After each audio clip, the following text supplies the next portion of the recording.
Electronic configuration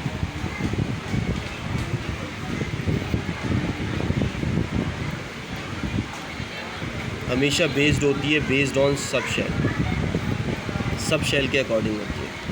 ठीक है। सब शेल हमारे पास 4 होते हैं, एस, पी, डी और एफ। एस में मैक्सिमम इलेक्ट्रॉन आ सकते हैं 2, पी में 6, डी में 10 एंड एफ में आ सकते हैं 14। ये जो जितने भी इलेक्ट्रॉन्स फिल होते हैं ये बेस करते हैं ऑफ वो प्रिंसिपल पर।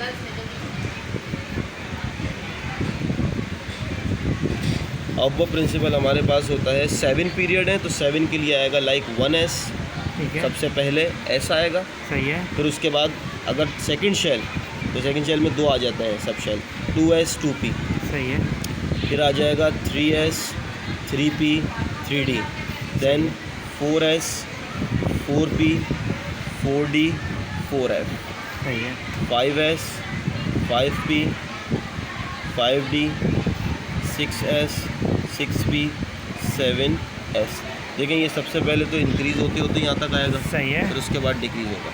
ऑफबो ने ये बात बोली कि जी इलेक्ट्रॉन हमेशा फिल होंगे जिनका एनर्जी कम है सबसे पहले, और इन्होंने ऑब्लिक लाइन डायगोनल लाइन से रिप्रेजेंट किया लाइक दिस। सही है। These are the diagonal lines which are placing on the configuration. अच्छा, फिल होने की तरतीब ये होगी। स्टार्टिंग जो है वो इसका टेल से और एंड जो है वो हेड पर। तो अगर कॉन्फ़िगरेशन हमेशा बनाई जाएगी, तो मैं यहाँ पे एक चीज़ लिख देता हूँ, ये आ जाएगा 1s, फिर यहाँ से स्टार्ट हो रहा है तो this one is called as 2s, comma लगेगा, डॉट स्लैश अल्फ़ाबेट कोई और भी बीच में कोई भी एक्सक्लेमेशन मार्क लग सकता है। देन उसके बाद 2p आएगा तो 2p आ जाएगा यहाँ पर। देन उसके बाद 3s 3p, तो आपको लग रहा होगा कि जी ये तो सेम है, बट 3p के बाद 3d नहीं आएगा बिकॉज ऑफ द प्रिंसिपल। उन्होंने कहा कि डायगोनल लाइंस को आपने फॉलो अप करना है। 3p के बाद क्या आ जाएगा 4s, देन उसके बाद 3d। क्यों ये इन दोनों का रीज़न हमारे पास ये बनता है कि 3d की n+l वैल्यू, ये भी एक रूल है n+l विसर्स रूल। 3d की वैल्यू जो है वो ज़्यादा है, एनर्जी ज़्यादा है, जबकि 4s की कम है।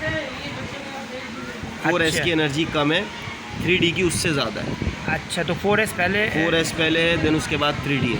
अच्छा, तो 4p की एनर्जी ज़्यादा है इसका मतलब? 4p की एनर्जी ज़्यादा है तो 4p, और फिर 5s देन उसके बाद 5 एंड फर्दर सो ऑन। इस कॉन्फ़िगरेशन के अकॉर्डिंग बात करें।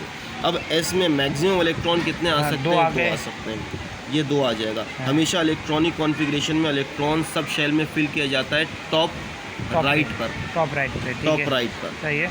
2p 6, 3s 2, 3p 6, 4s 2, 3d 10, 4p 6, 5s 2। और इनकी काउंटिंग करेंगे तो हमारे पास नंबर ऑफ़ इलेक्ट्रॉन आ जाएगा। एक एग्जांपल मैं समझा रहा हूँ, इसमें हमारे पास होता है like z is equals to 24। एक एटॉमिक नंबर है z इज़ इक्वल्स टू 24। इसका नाम है क्रोमियम, क्रोमियम का एटॉमिक नंबर है।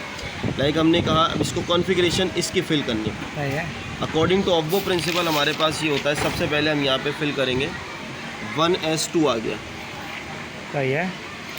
देन उसके बाद किसकी बारी आएगी 2s2 अकॉर्डिंग टू प्रिंसिपल। सही है। 2s2, देन 2p 6, कितना हो गया 6 7 8 9 10, 10 हो गए, 14 बाकी। 2p 6, 3s2, 3p 6, 4s2, यहाँ तक हमारे पास हो गए 20 नंबर ऑफ इलेक्ट्रॉन। लाइक 6 7 8 9 10 11 12 6 18 और 2 20, 20 इलेक्ट्रॉन। देन उसके बाद 4s के बाद हमारे पास इसका नाम आ रहा है क्या 3d। अच्छा, 3d पे 10 नहीं आ तो सकते हैं बट 10 नहीं लिखा जाएगा, कितना लिखा जाएगा 4। नेक्स्ट पॉइंट ये है कि ये जो सबसे लास्ट शेल है ये हमें सारी की सारी चीज़ें बताता है। 3d4 ये वैलेंस शेल है। ये हमें क्या बता रहा है, ये ब्लॉक बता रहा है, डी ब्लॉक में पड़ रहा है, ये ट्रांजिशन एलिमेंट हो गया ये। सही है। और ये जो 4 है ये दोनों साथ पढ़े जाते हैं, s और p। फोर्थ पीरियड है। डी आपके पास क्या आ गया इसका ब्लॉक, और 6b यानी कि 6b हमारे पास इसका ग्रुप का चुका है। सही है।